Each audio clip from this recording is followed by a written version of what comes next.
Now, we've already talked about homolysis, which is the generation of radicals, but let's look at some of the other elementary steps that free radicals will do.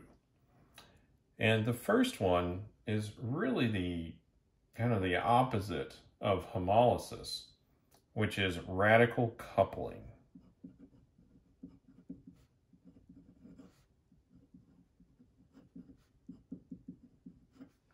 And this is when two radicals combine. And then those two radicals will just be a new molecule. So to illustrate this, we can just go back to something that we formed before. So we've got this, and we've got our bromine radical, and then we can couple them together. This is similar to coordination, right? Where we had a negative charge attacking a carbocation. In this case, both have electrons, so we'll have to draw two single-headed arrows, or single barb arrows.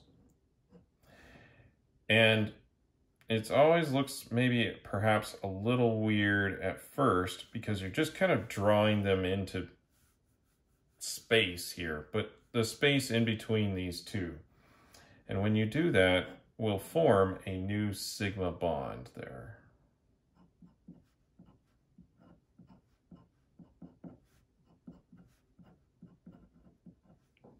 Like this. So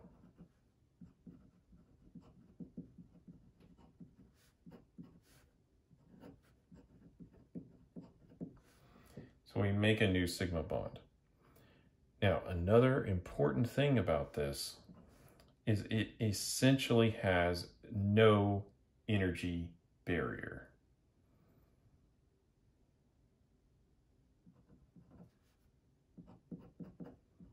No energy of activation. And so generally speaking, these reactions are irreversible, unless of course you're supplying energy into the mix by, irradiating this with a lot of UV light or something.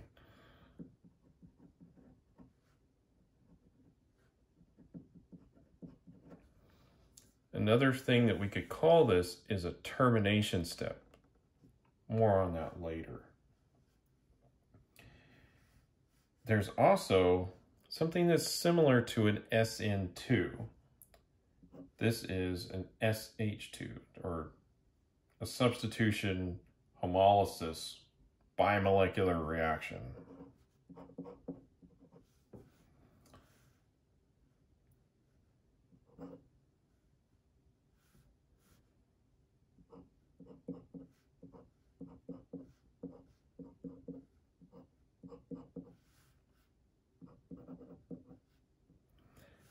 So whereas up here with a radical coupling, we had two radicals combining. In this case, we have a radical reacting with some molecule, so not a radical. When this happens, we will form a new sigma bond and a new radical.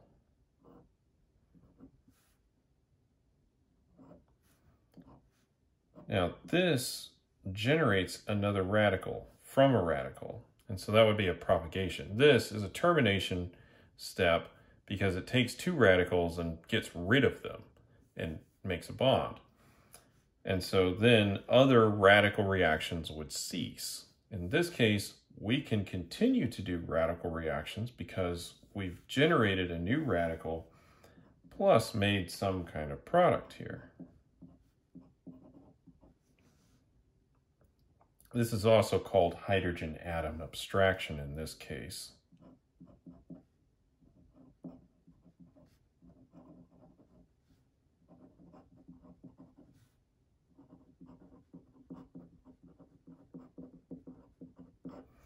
Simply because we've removed a hydrogen from our molecule.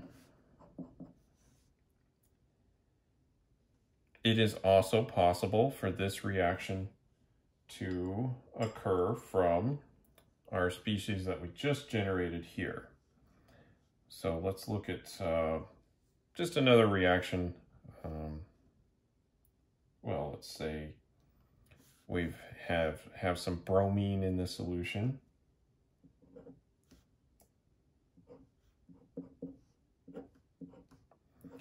And we're supplying energy so that we can make radicals, but of course not all of the bromine would be radicals. So in this case, same kind of mechanism, right? It's just a different species. Now the carbon species is the radical. Oh, I did it again. I drew it. I'm supposed to draw it from the bond here.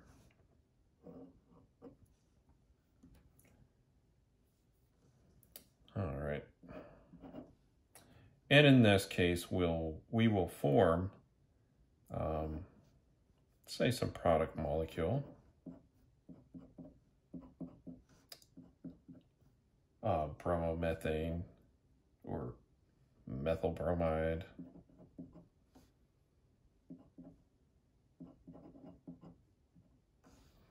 Plus the bromine radical. And you can potentially see how this could then react with more methane and generate more of that, and then that generates more of this, and the process continues on.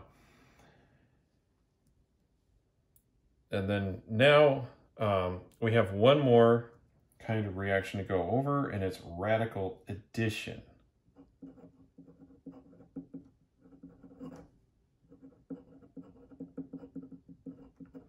And we're going to do this to alkenes and alkynes.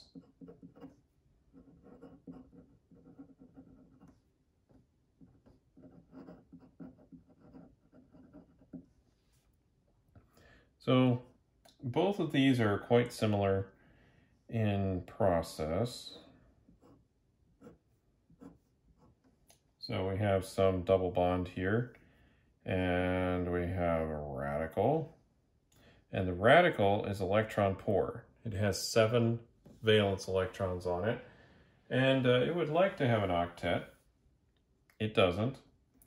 And now over here we have a double bond, which, as we've been studying, is electron rich.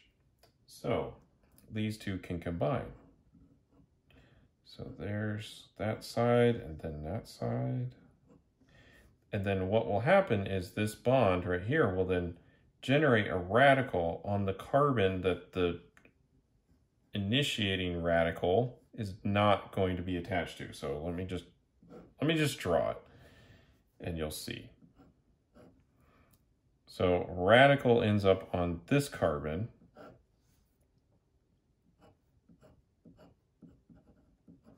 Bromine ends up on the other carbon. And of course, we can do the same thing with a triple bond with similar results.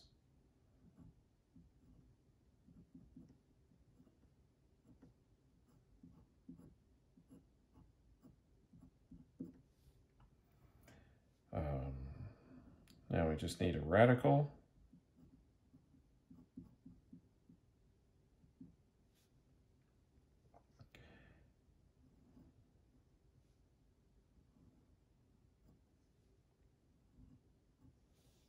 Like so.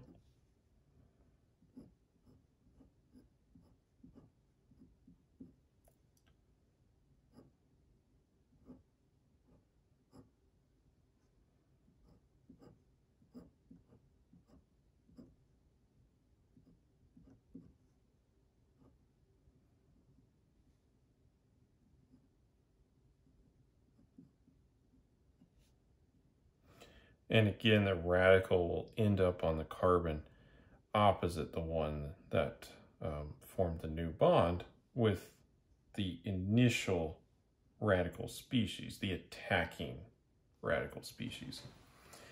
So these are common elementary steps, and we will see them in the following videos when we talk about the mechanisms of our reactions.